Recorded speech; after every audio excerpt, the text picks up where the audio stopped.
If you refer to your political opposition as fascist, compare them to Nazis, say they're racist, they support oppression of blacks through the police force, say that they want to commit genocide and erase trans people because they don't believe that children should transition or biological men and women's sports, they're sexist, homophobic, and you won't have another election again. Yeah. Because he won't give up the reins of power.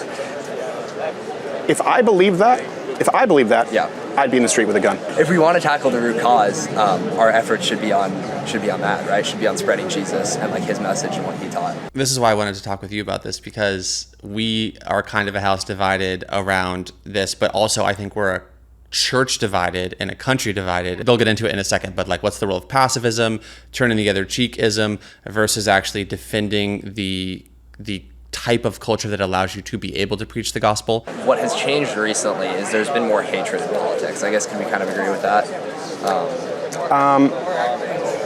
I think that there's been increasing violence. I think that progressivism necessarily is predicated on divisiveness and hatred. I don't think that's the case with conservatism.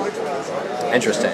I guess what part of progressivism do you think comes with that? I mean, like, racial division, gender division, classist division. Right. I mean, you don't see the right saying, hey, these people are fascist and they want to genocide you. No, I think that's fair. So, and I think it's a necessary because, for example, leftism, socialism, right, you seize the means of production and distribution. Right, yeah. That requires violence. Lowering marginal tax rates does not. Right. Yeah. I think there are forms of leftist ideology that have violence inherent in them, but I think there are also a lot on the political left. For example, my siblings, we get along like fantastic, especially in an age where people lose relationships over politics. I'm really thankful to not have that be the case. Have two siblings on the left. Both my parents are moderate political right. And can I ask you, are your siblings, like, would you say significantly left? I'd say, as policy-wise, fairly so. How did they respond to the Charlie Kirk assassination? Oh, they were like fully in supportive of my devastation at the fact. How did they respond to so many people on their side celebrating the Charlie Kirk assassination? Oh, they were fully against that. And well, that's why you can be friends with them. Right, and I think at the end of the day, I guess I'll just explain my view a little bit.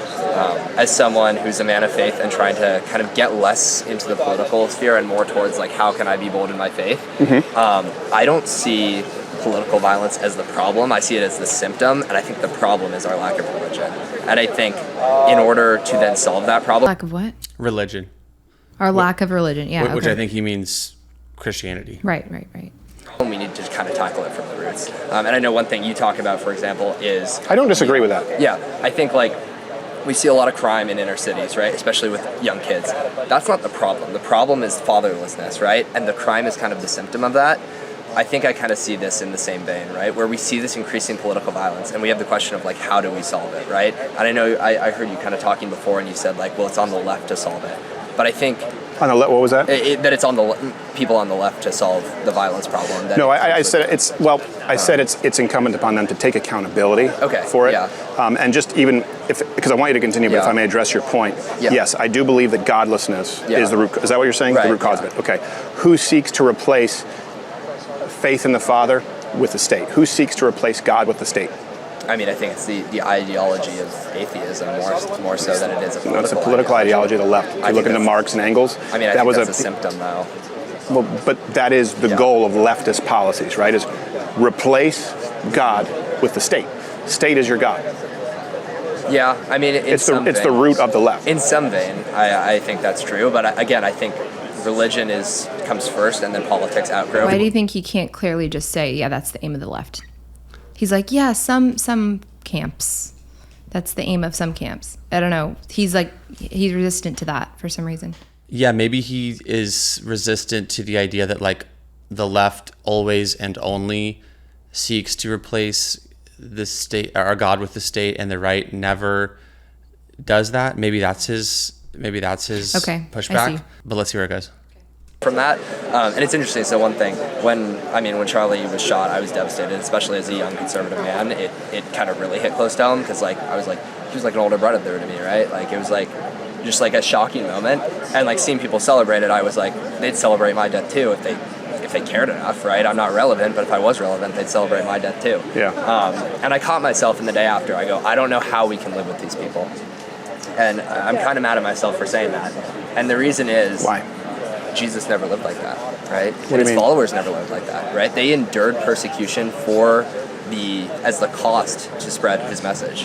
And I think that as either conservatives or people who are followers of Christ, we're called to do the same thing. And I think that it's not necessarily like awful to say something like this, but I think it can also be kind of pragmatically unproductive because I don't think it actually goes at what the root cause is. And I think if we want to tackle, sorry, No, that's fine. Don't worry. You can mess us all up. If we want to tackle the root cause, our efforts should be on that, right? Should be on spreading Jesus and like his message and what he taught. Sure. Well, I agree with that, and we do discuss faith quite a bit. I mean, the show we have Friday Apologetics episode. Yeah. But I would say that I would posit that it's misguided. Okay. Sell your cloak and buy a sword. Right. Right. Jesus did not ask for his followers to die for their faith as a primary mechanism of spreading the faith. And he did talk about protecting themselves. Jesus conquered death. You can't. Right. Now, I know we all conquer death through the salvation, right? But as far as here, that's a very different, and I think that asking people on the right, especially people who are fathers, mothers, to willingly put ourselves out there and endure not only violent assault, but assassination, I just don't know how that's going to solve anything.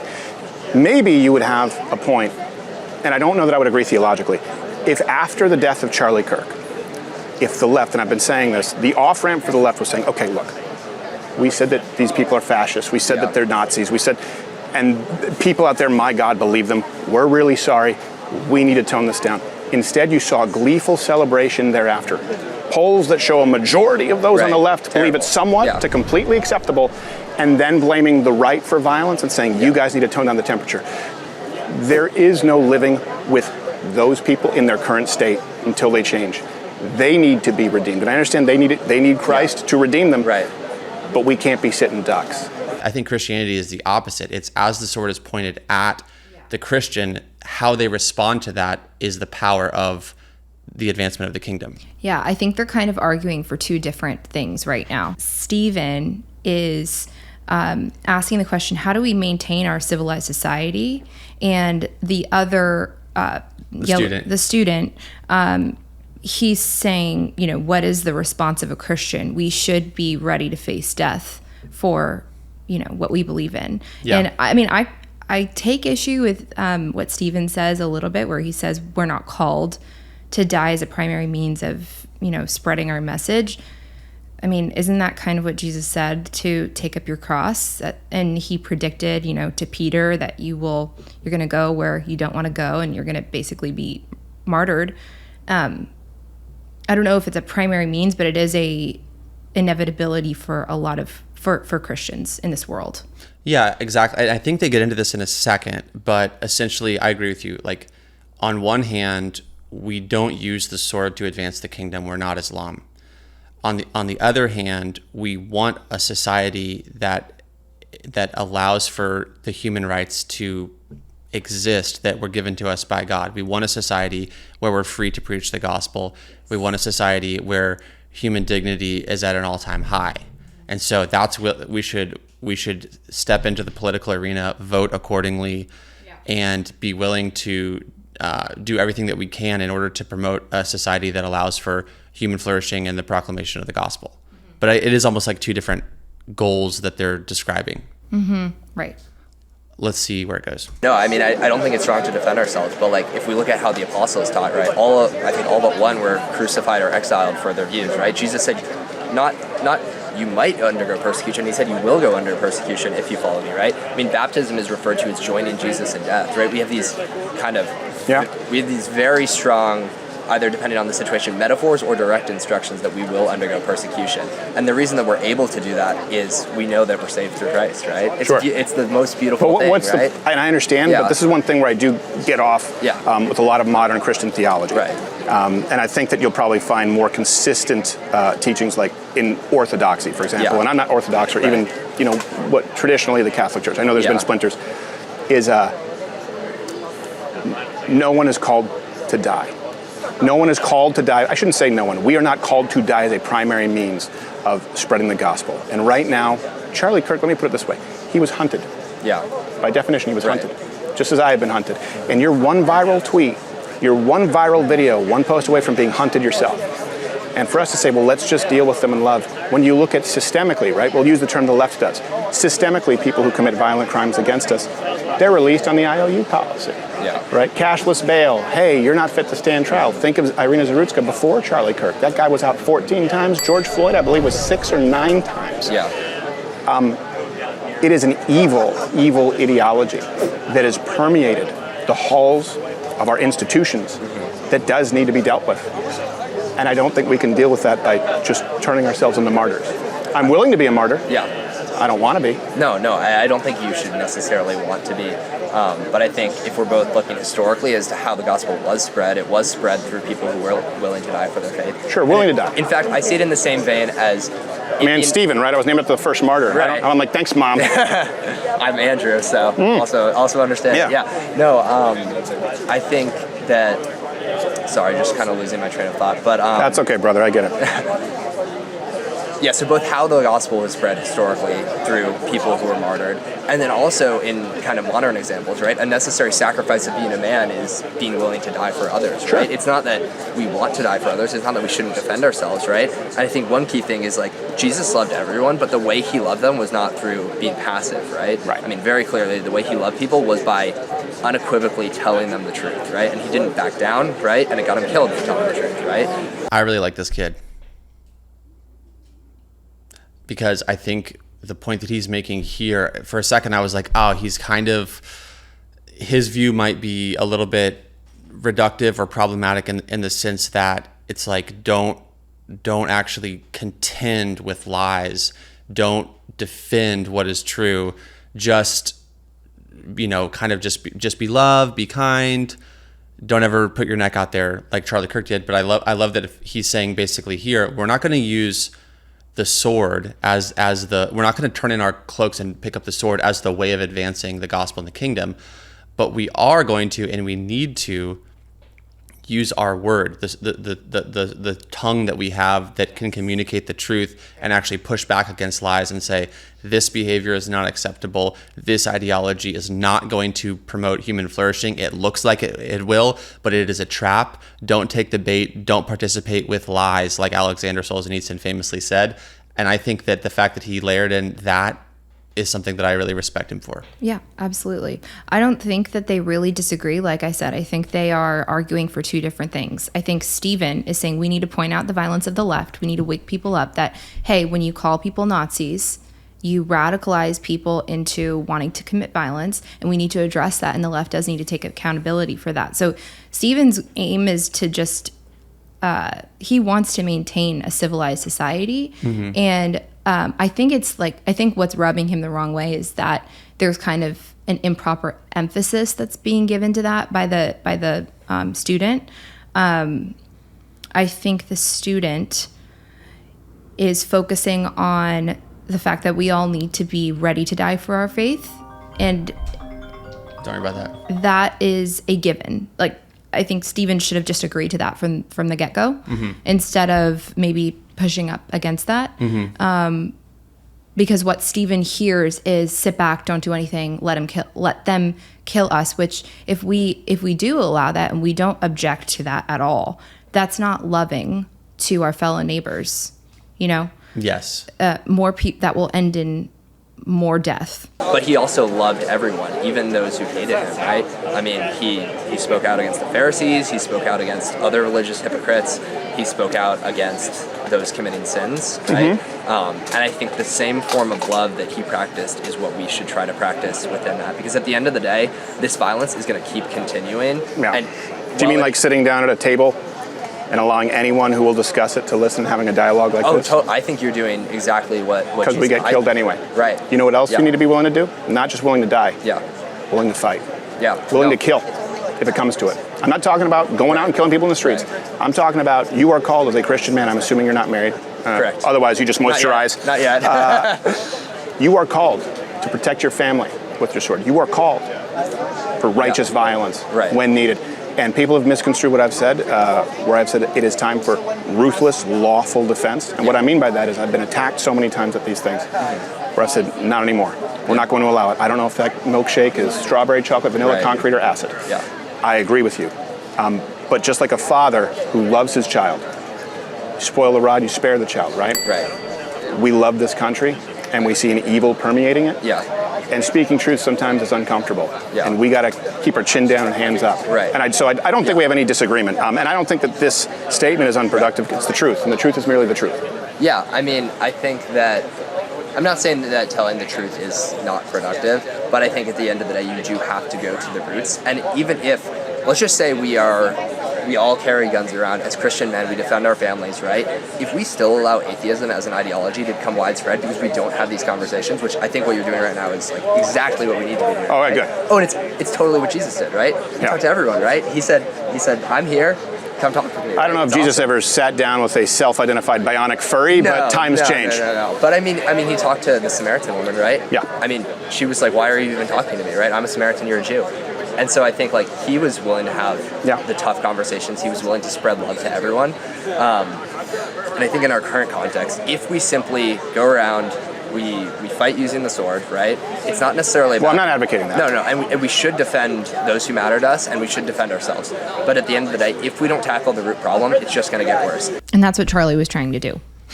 That's where I'm saying there's improper emphasis here. Mm-hmm. You know what I mean? Like, Stephen is saying, I want Charlie to keep doing what he can do, or what he's doing. Mm-hmm. And how do we allow that to continue? And the guy is saying, we need to do what Charlie did.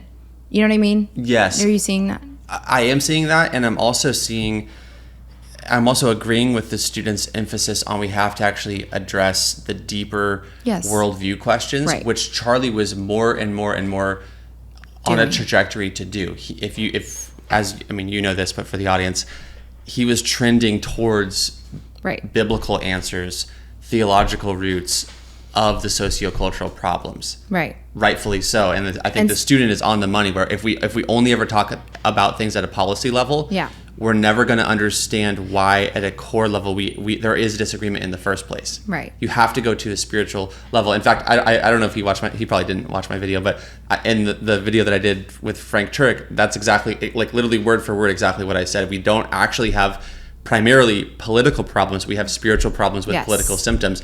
And he said the same thing. So I think that point is key. I think Charlie Kirk understood that and was moving more and more toward that. And what do you think? All I'm saying is that in light of recent events, Stephen is having a different conversation, you know? And so Stephen is like, how do I enshrine your right to be able to do that? Kind of my parents' generation, the kind of like, what was it, Gen X? Was the first generation that rejected Christ en masse as a generation.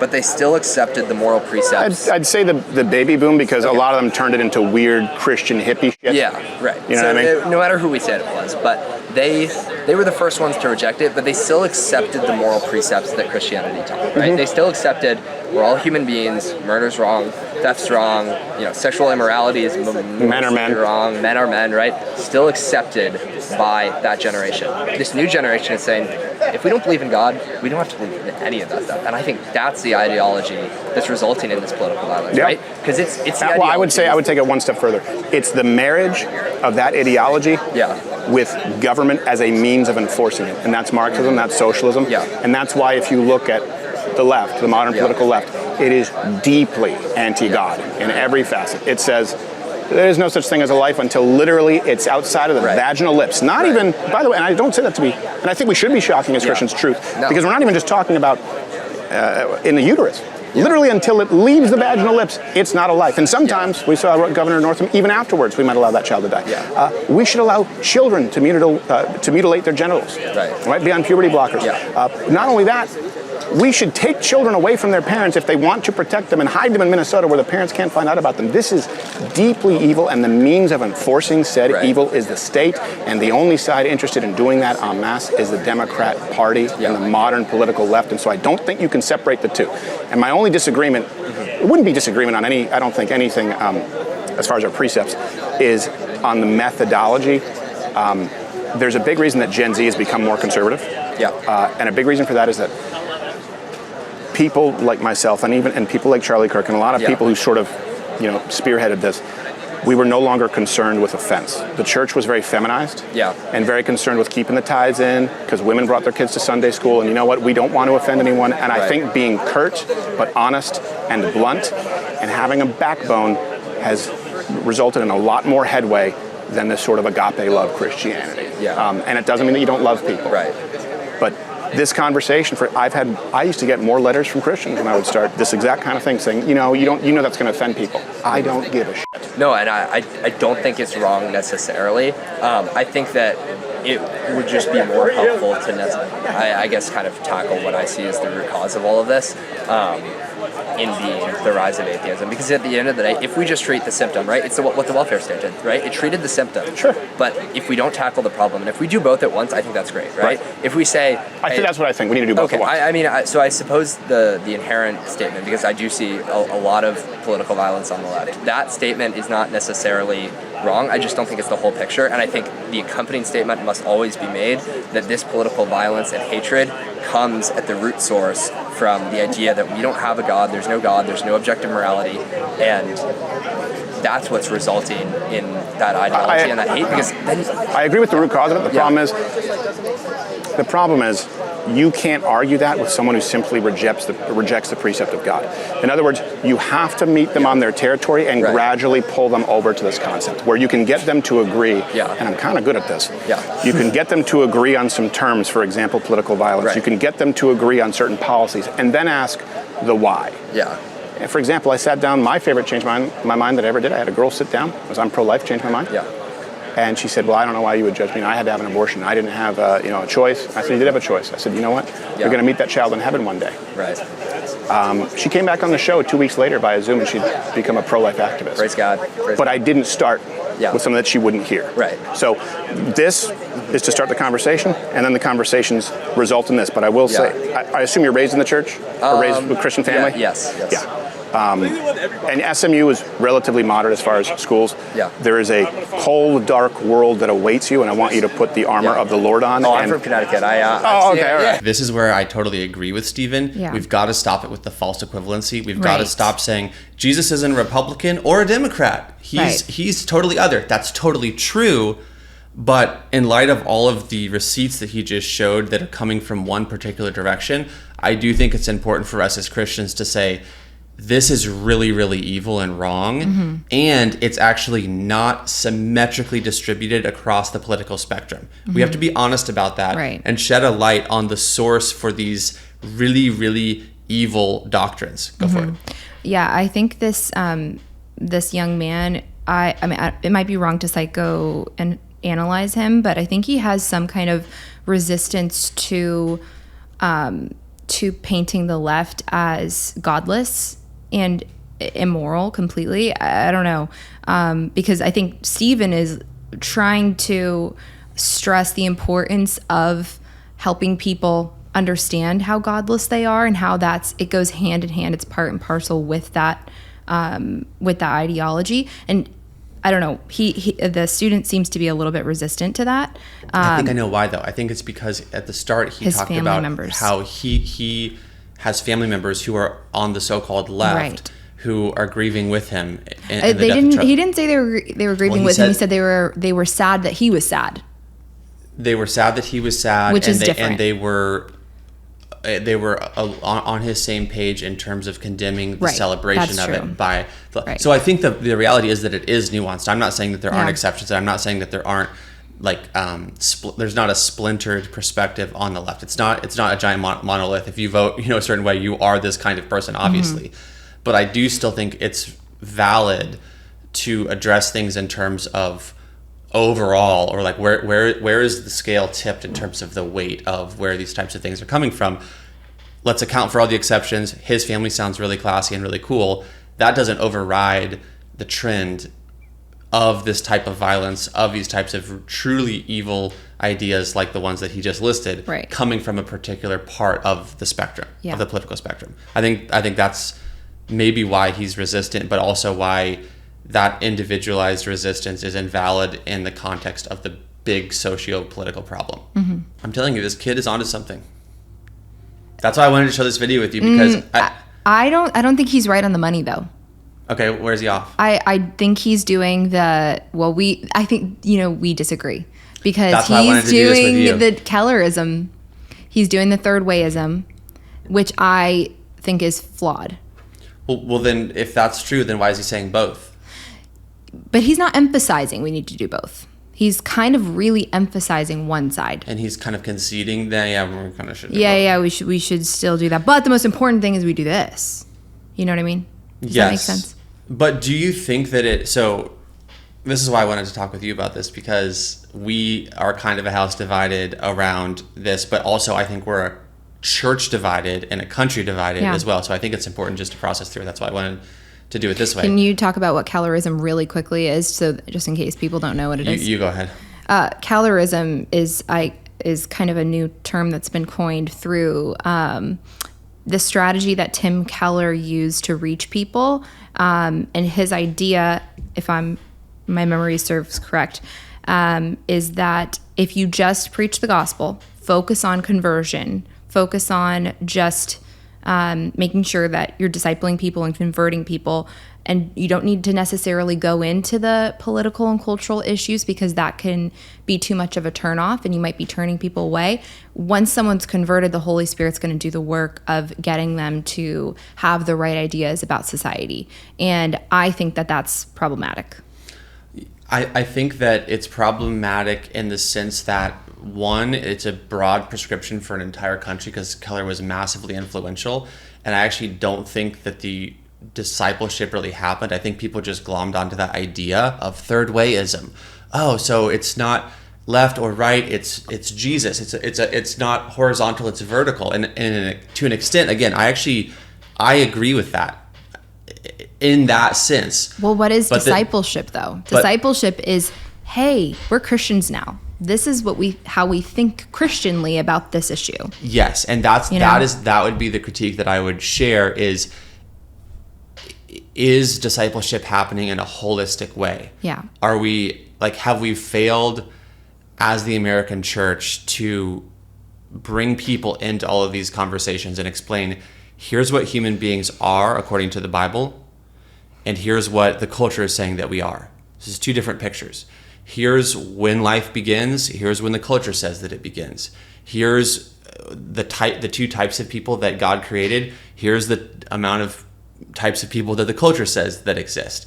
Here's what a biblical sexual ethic looks like. Mm-hmm. Here's what the world says that a sexual ethic looks like. And on and on. And I think that part of the discipleship process needs to get that granular. Mm-hmm. But I still think that is different than saying, either Jesus is a Democrat or Jesus is a Republican, or to be a Christian, you must do this. I think that it's like walk through the worldview with somebody. Right. And I think that what is on the other side of that equation, on the other side of the equal sign, will be clear in this day and age. But it's not just behind closed doors. No, I agree. This needs to be from the pulpit. This needs to be from the pulpit. I agree. It needs to be going into, this kid, it sounds like he would say the most effective strategy is just going into a university campus and saying, repent and be saved. And Charlie Kirk's strategy was, let's talk about the issues everyone's talking about. Mm-hmm. You know what I mean? I will say this, though. Charlie Kirk was... Sorry, I didn't mean to say kid. He's a young man. He's a fine young man. If anybody knows this guy, I'd love to talk to him, because I really respected the way he handled the interaction, even though I don't think I agree 100%. But I really enjoyed this interaction. I agree 85%. Yeah, there you go. 87, yeah. So this is the thing, though. Charlie Kirk was primarily in the political arena, at least historically. Like, his career started around that. And like I said, he was trending more into the theological questions and the biblical questions. Mm-hmm. But in terms of how you're going to weight that, he was weighted more onto the political side of things. Right. And then he started to answer more and more Christian questions, and he started to address things in a more explicitly, like, Jesus is the answer kind of way. Mm-hmm. I think that first of all, that was his calling. That was God gifted him with that type of brain and everything else. So nothing at all against Charlie. I think that if I was to give a prescription to every Christian, I would say that the weight, I basically agree with him. Both, yes. Mm-hmm. But I think we need to lead with what is the deepest and what is upstream from everything else. We need to lead with this is what the Bible says, this is who God is, and this is who God says that you are. Now, how does this trickle down into all of these different policies and cultural ideas and manifestations? Let's follow this downstream and walk together through all of these different issues. I think, but it's a byproduct of what is more fundamental, which is actually Scripture. I think you lead with what's the most relevant, and you tie that into conversation about God. Like Paul walked into the public square and said, "Hey, what's this monument you guys got to the unknown God?" You know, so you're saying you don't view it as a stream with a particular direction. You're saying start wherever, but go deep. Yes. That could be right too. Yeah. If you have a whole breezeway full of students in furry costumes, it's time to address furryism and preach the gospel at the same time. It's not basically the critique of Crowder, maybe like, don't stay up here. Right. Take that thing. I think that's what Charlie Kirk did. More and more. I think he did that more and more. Right. But understand that particular thing that is being gotten wrong is tethered to some underlying spiritual reality. Bring things back to the source, but you're saying like start wherever and drive them down to the source. Yes. That could be, that's interesting. I just think we need to place proper emphasis where it's due. And I think that was the thing that was rubbing Stephen the wrong way. I agree. You know what I mean? And there's each person is going to find some kind of slightly different balance or emphasis here. Oh, we know the comments. Everyone's going to be, you missed this, la la la. Of course. There's always going to be that. But I think that this particular conversation that they just had is so central to what Christians are thinking about right now. That's why I wanted to feature it, because I think everyone is going, what's the right and the wrong response to Charlie Kirk's assassination? And how do we as Christians engage this cultural moment, lean into it, not just talk about leaning into it, but actually engage with the culture? What is the kind of, what are our different options? What are our different tools? How do we actually do this? And so I thought this was just maybe a helpful way of teeing up some of those approaches. Yep. And with that, I think our baby's up. Our baby's up. Time to go. I'm out.